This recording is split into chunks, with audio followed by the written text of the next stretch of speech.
Buenas, voy a hacer unos comentarios sobre una presentación que acabamos de hacer la semana pasada en la inauguración del Waymoon 2018, la cual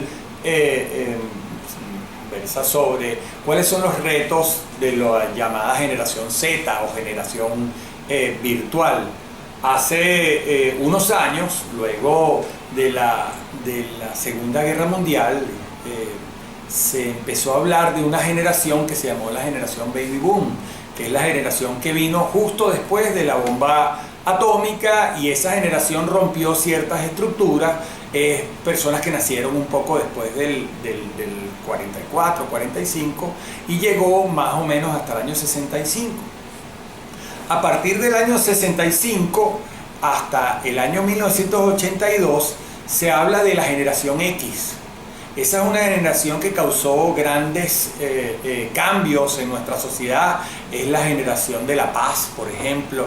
Es la generación que desarrolló todos los modelos de las Naciones Unidas y todos los esfuerzos para buscar en el diálogo una alternativa para evitar la guerra. Es la generación de los Beatles. Es la generación de haz el amor y no la guerra. Una generación que de alguna manera rompió una cantidad de estructuras, pero sin embargo siempre quedó ese vestigio de la sociedad industrial que se desarrolló inclusive durante este tiempo de la generación Z, de la generación X. Esta misma generación genera unos cambios tecnológicos y unos cambios sociales que van a impactar y que van a acabar con la estructura del sistema industrial. Esto fue, por supuesto, la aparición de la computadora, la aparición de Internet, la globalización, los conceptos de belleza, los conceptos de lo bueno y lo malo, estaban segregados a las diferentes culturas y estaban limitados a las sociedades a las cuales ellas pertenecían.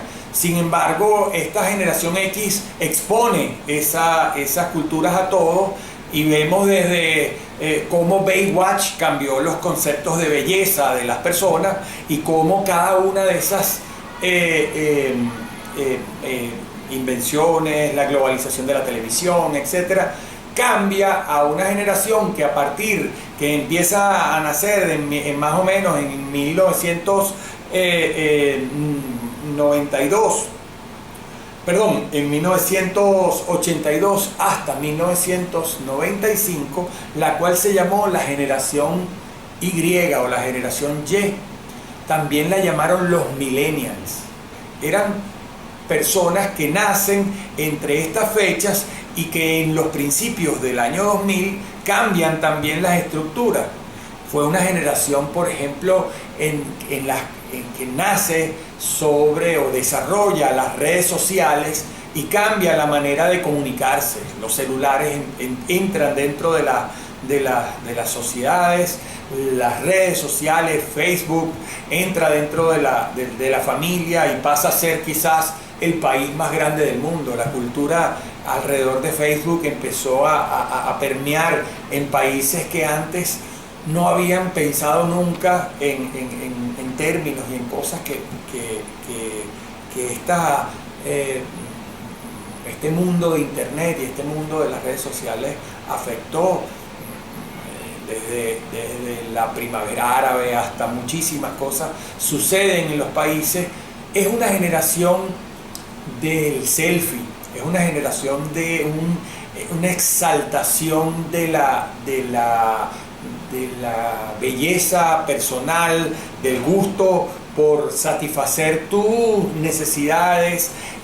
La llaman también la generación del mi, o sea, la generación del yo, y eso tiene impactos positivos e impactos negativos. Uno de los impactos negativos fue que esta generación abandona la política.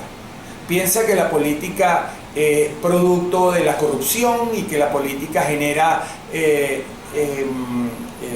perversiones dentro de las sociedades, por lo cual ellos se alejan. En casi todos los países los actores sociales empiezan a ser otros y los políticos empiezan a ser inclusive una mala palabra. En muchos países donde las sociedades estaban y las democracias estaban muy sólidas, bueno, lo que hay es una alta abstención y eso no causa grandes problemas, pero en los países que no estaban muy maduras sus democracias, aparecen sistemas totalitarios y aparecen dictaduras y aparecen simplemente adosados a una no participación de esta generación y con el adormecimiento también de la generación X, que también está en el hecho social viviendo. Una cosa que pasa en educación, que es el tema que a nosotros nos acerca, es que en la generación X la manera de tener éxito en la vida era estudiar en la universidad. Habían 5, 6, 7, 10 carreras, las cuales tú seleccionabas y iban a determinar tu futuro social, iban a determinar tu futuro económico, iban a determinar tu futuro tu éxito dentro de tu comunidad.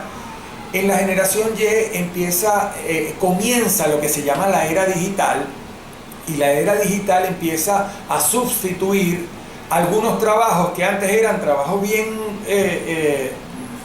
específicos que hacían los abogados o que hacían los administradores o que hacían los contadores, y la tecnología permite que cualquier persona haga gran parte del trabajo que hace un contador o gran parte del trabajo que hace un abogado. Los sistemas expertos empiezan a desarrollarse y las tecnologías nos empiezan a ayudar a que las personas hagan una cantidad de actividades, que cumplan una cantidad de actividades que ya antes eran específicas de algunas carreras.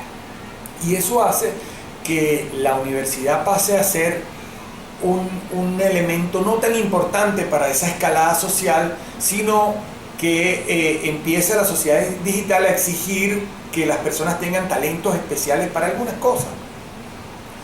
Y uno de los impactos que se empieza a ver es cómo los hombres empiezan a abandonar las universidades y las universidades empiezan a tener carreras que antes no las cubrían o no estudiaban personas del sexo femenino, empiezan a tener ya la mayoría que antes tenían en las otras carreras, ¿no? La gente empieza a buscar soluciones económicas en las finanzas, soluciones económicas en el emprendimiento, y esto se magnifica con lo que yo llamo la generación Z o la generación virtual, que empieza a surgir con las personas que nacen entre 1995 y hasta la actualidad. Esta generación empieza a darse cuenta, por ejemplo, que la humanidad va a depender del buen uso de los recursos, y lo que antes era simplemente un saludo a la bandera, o que antes era una especie de actividad que estaba como medianamente bien vista, pero no era algo muy importante, como es la ecología, pasa a ser un centro del desarrollo de las industrias.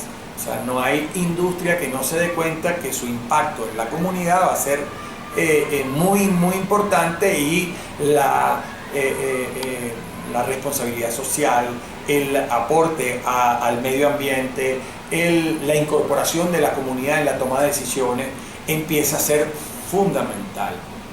Otra de las características es que esta es una generación que cambia su manera de comunicarse. Ya no se comunica por texto, se comunica por imágenes. Ya el Facebook pierde interés en la mayoría de las personas de la generación, de la generación Z. Aparece el Snapchat o aparece el Instagram como elemento.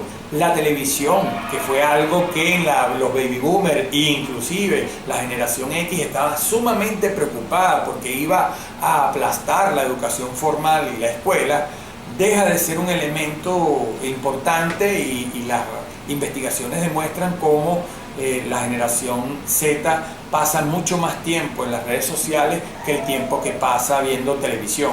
Inclusive la misma televisión deja de ser una televisión global para ser una televisión específica.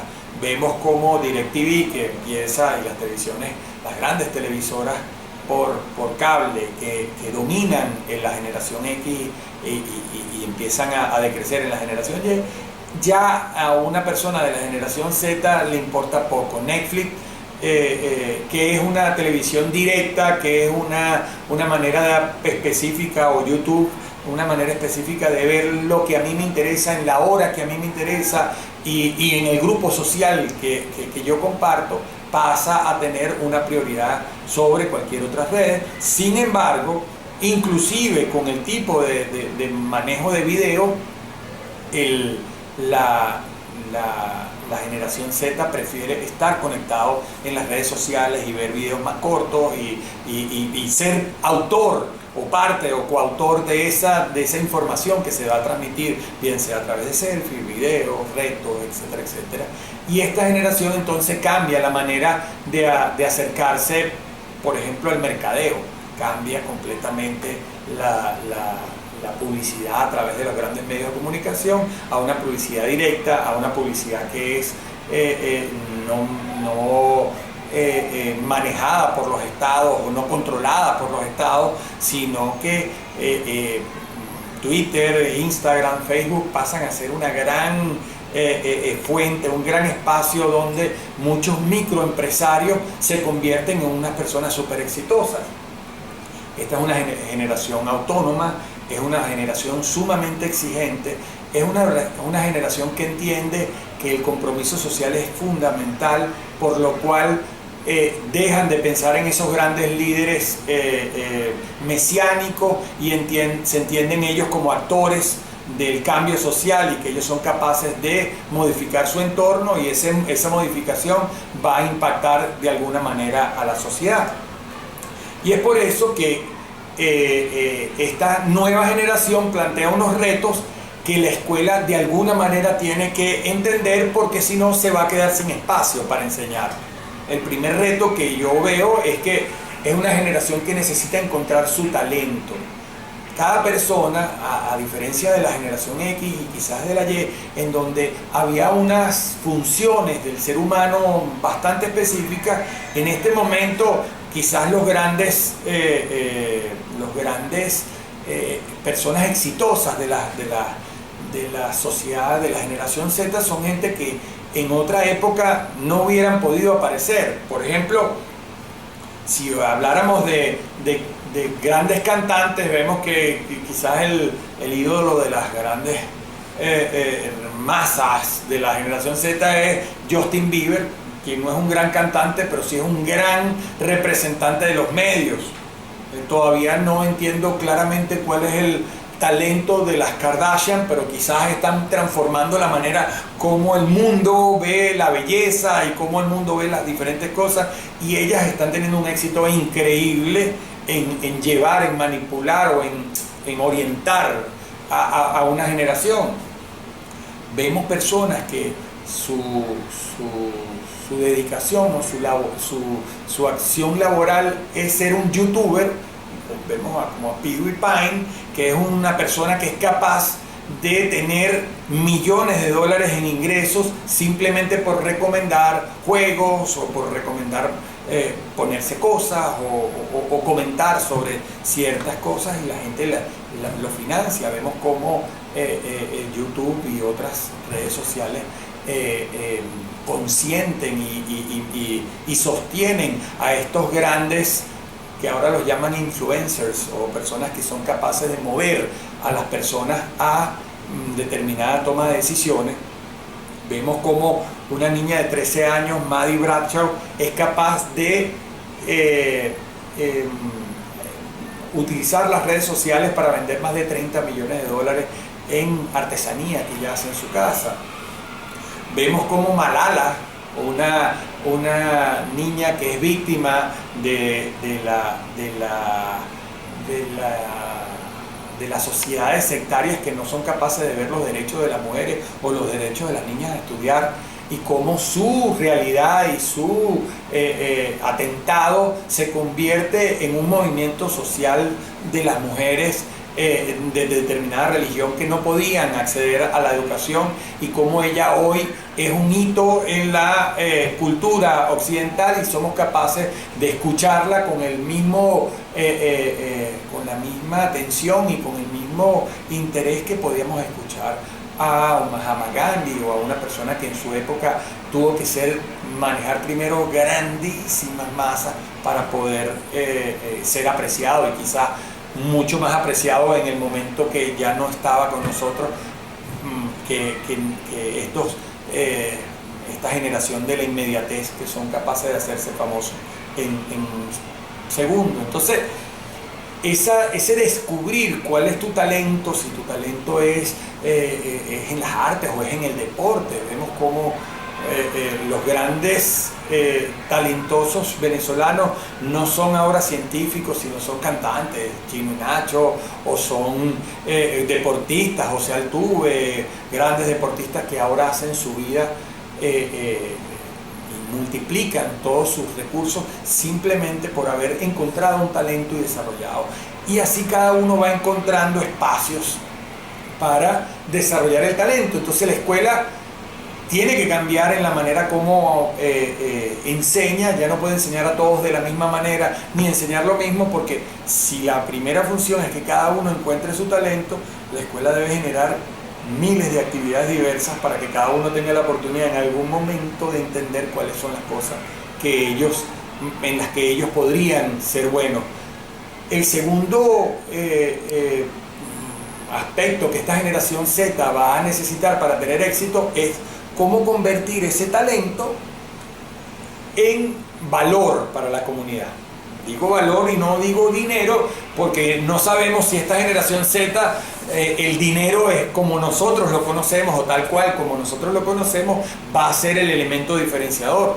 Quizás el valor en la sociedad te va a dar una cantidad de beneficios distintos al dinero. Inclusive la manera como se maneja el dinero y cómo se entiende el dinero en la generación Z va a cambiar completamente. Ya vemos cómo las criptomonedas, ya vemos cómo una cantidad de elementos de intercambio que pensábamos que estaban abolidos, ahora comienzan a ser, bueno, yo te doy horas de mi habilidad para ser creativo en la elaboración de una publicidad en Instagram, y tú me reconoces el negocio o el emprendimiento que yo tengo, y entre los dos generamos valor sin que haya ahí intercambio monetario, por ejemplo, ¿no? Yo pongo como referencia que las grandes, lo que se llaman ahora las empresas exponenciales, como puede ser Uber o como pueden ser, por ejemplo, Brian Chesky, una persona que desarrolla un concepto de compartir viviendas, es hoy Airbnb, y es hoy la empresa hotelera más grande del mundo, sin una habitación, sin una mucama, sin una cama, solamente una plataforma digital. La generación virtual es capaz de convertir la tecnología en una herramienta súper poderosa. Vemos lo que está sucediendo con Uber, vemos lo que está sucediendo con YouTube, vemos lo que está sucediendo con PayPal, vemos lo que está sucediendo con las criptomonedas, y estamos viendo que al final ellos son simplemente plataformas en donde la gente es capaz de intercambiarse. Entonces, como Brian Chesky de una idea la logra monetarizar y puede perfectamente vivir con eso. Pero voy a dar 3 ejemplos mucho más cercanos. Uno, Andrés Moreno, se le ocurre, un programador de la Simón Bolívar, y se le ocurre montar una plataforma para enseñar inglés. Se llama Open English, y quizás es la plataforma en este momento de enseñanza de inglés más importante en Latinoamérica. Inclusive el nuevo modelo de negocio que él presenta creo que va a ser el futuro de las universidades, se llama NextU, y nosotros como institución, como Colegio Guayamurí, estamos sumamente interesados en tratar de desarrollar un modelo parecido a este. Pero también podemos hablar de gente como graduados del colegio, Arturo de la Fuente, quien fue un gran deportista en el colegio, una persona que le encantaba el fútbol, no le gustaba mucho la parte académica, sin embargo obtiene una beca para estudiar en los Estados Unidos, básicamente por su habilidad académica, pero por su dominio del fútbol. Estudia en una universidad, en Warner University. La universidad le dice: ¿por qué no te quedas y haces un MBA 2 años después de tu graduación y nos ayudas como asistente del entrenador? Se gradúa él busca trabajo, obtiene trabajo en una de los clubes más importantes del mundo, el Barcelona Fútbol Club, y 2 años después ese muchacho es ahora el representante de el Barcelona Fútbol Club en América, es el jefe de negocio de ese imperio deportivo como es el Barcelona Fútbol Club en América. En este momento su motivación por el fútbol y su habilidad y su organización y su experiencia escolar lo lleva a combinar las dos cosas y a presentar un modelo que quizás hace 10 o 15 años hubiera sido imposible. Otro ejemplo rapidito es un alumno que teníamos aquí que se llama Korak Tinoco, y Korak en vez de ser un futbolista, él era un surfista apasionado.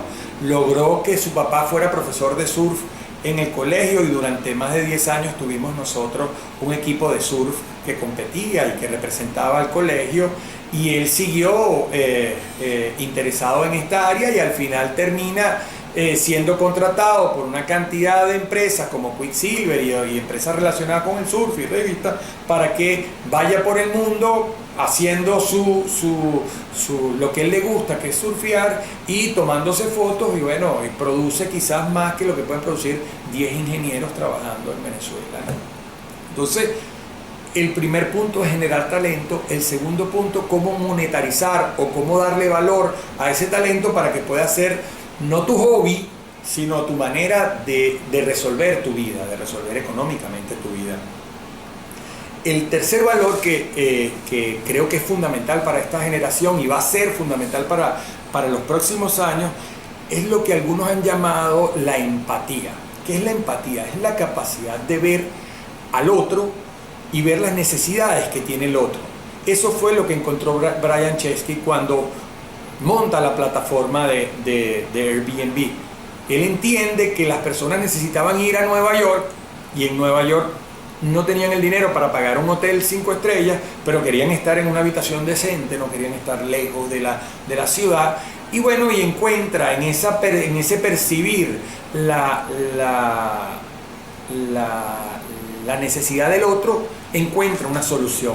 Creo que la empatía va a ser fundamental en los nuevos políticos, en los nuevos actores sociales, en los nuevos médicos, en los nuevos profesionales, en los nuevos emprendedores. Entender cuál es la aspiración y cuál es la necesidad del otro y de alguna manera buscar que mi talento permita responder o resolver esa necesidad. Y por otro lado, sin duda alguna, esta generación de la digitalización es una generación que necesita el trabajar juntos, y ya no hay culturas, ya no hay países, ya no hay limitaciones de espacio. Estamos viendo cómo nuestros alumnos están trabajando representando cuentas de publicidad de Argentina y están viviendo en Margarita, o están trabajando en equipos de seguridad industrial de una empresa en España y ellos están viviendo, uno en Suiza, otro en Nueva York y otro en Venezuela. Entonces esa empatía va a ser fundamental para poder hacer equipos de trabajo, ¿no? Y el otro elemento que consideramos que va a ser fundamental es que esta nueva sociedad va a ser una sociedad de empleadores y no de empleados. Va a ser una sociedad de emprendedores y no de personas que trabajan para grandes empresas. Si bien va a haber grandes plataformas como podría ser Uber, fíjense que en Uber al final es una gran plataforma que tiene una cantidad de microempresarios. O sea, el mantener una plataforma de Uber en un país determinado significa que yo formo parte de este emprendimiento y mi acción genera cambios indudables tanto en la plataforma como en mi rendimiento como miembro de esta plataforma. Igual pasa con los que trabajan en Airbnb, igual pasa con los que trabajan en las criptomonedas. O sea, en la medida que yo acciono y en la medida que yo me integro y en la medida que yo soy emprendedor, en esa medida voy a tener mayores retribuciones. Aquí tenemos muchísimos ejemplos. ¿Quién iba a pensar, por ejemplo, que el año pasado el mejor perro caliente de Nueva York lo gana un local muy pequeñito de un venezolano patinetero y se llama Santa Salsa. Y el mejor perro caliente de la ciudad que desarrolló los perros calientes es venezolano. Pensarlo hace la generación X, donde las empresas acababan con la competencia, donde las grandes empresas, fíjense que con la liberación de la posibilidad de producir cerveza en los Estados Unidos, aparecieron microcervecerías en todas partes y las grandes compañías las acabaron, las compraron para cerrarlas, simplemente porque ellos necesitaban tener el control total del mercado. Esta nueva generación va a ser imposible que lo hagas, entonces vas a tener que aprender a convivir con las microempresas, con las empresas que van a estar tomando una parte del mercado y ofreciendo soluciones diversas y específicas a las sociedades que las necesitan. Ejemplos tenemos varios, yo agarré unos ejemplos de pura gente venezolana y pura gente relacionada con el colegio. Tenemos desde empresas muy pequeñas con 2 o 3 empleados, como puede ser Canoa, una empresa de producción de textiles de Samantha Pereira, quien vive ahora si bien se graduó en la universidad, la mayor experiencia que ella ha tenido es en el desarrollo de su empresa textil. O Goico Grill, que es quizás la hamburguesa ahora más famosa de España, y Goico es una empresa de unos venezolanos que se fueron a España y han puesto una cantidad de sedes en muchas partes, inclusive la de Zaragoza pertenece a 3 exalumnos del colegio que están sosteniendo esta franquicia en esa parte de España. O Café Colonial, que es un café que queda en la entrada de la Asunción, que la familia García, quienes son los fundadores del colegio Domingo Sabio, entendieron que su conocimiento y su cultura y sus relaciones le podían ser valor agregado para montar un café. Y entonces ahora tienen un café donde los miércoles hay charlas sobre educación, los jueves hay tertulias de cultura, los viernes hay música, y toda su red y tus conexiones la están integrando en hacer una experiencia culinaria y educativa diversa y muy exitosa. Entonces, al final, el reto para esta nueva generación sería entonces: encuentra tu talento, busca que ese talento te permita vivir de él, genera redes de apoyo, genera empatía y genera vías para entender lo que los demás necesitan para podérselo ofrecer. Desarrolla tu entorno. No hay manera de que las sociedades avancen si no avanza la comunidad. Esto quizás fue uno de los grandes errores de la generación X. Las grandes ciudades se desarrollaron con esos grandes cinturones de marginalidad que después, al no encontrar las soluciones, al no encontrar, se devolvieron en contra de estas grandes empresas, y eso ha hecho que la sociedad entienda que la responsabilidad social va a ser fundamental. Y la última es: emprende. Los nuevos años serán para las personas que logran hacer cosas y no para las personas que buscan un empleo. Muchísimas gracias.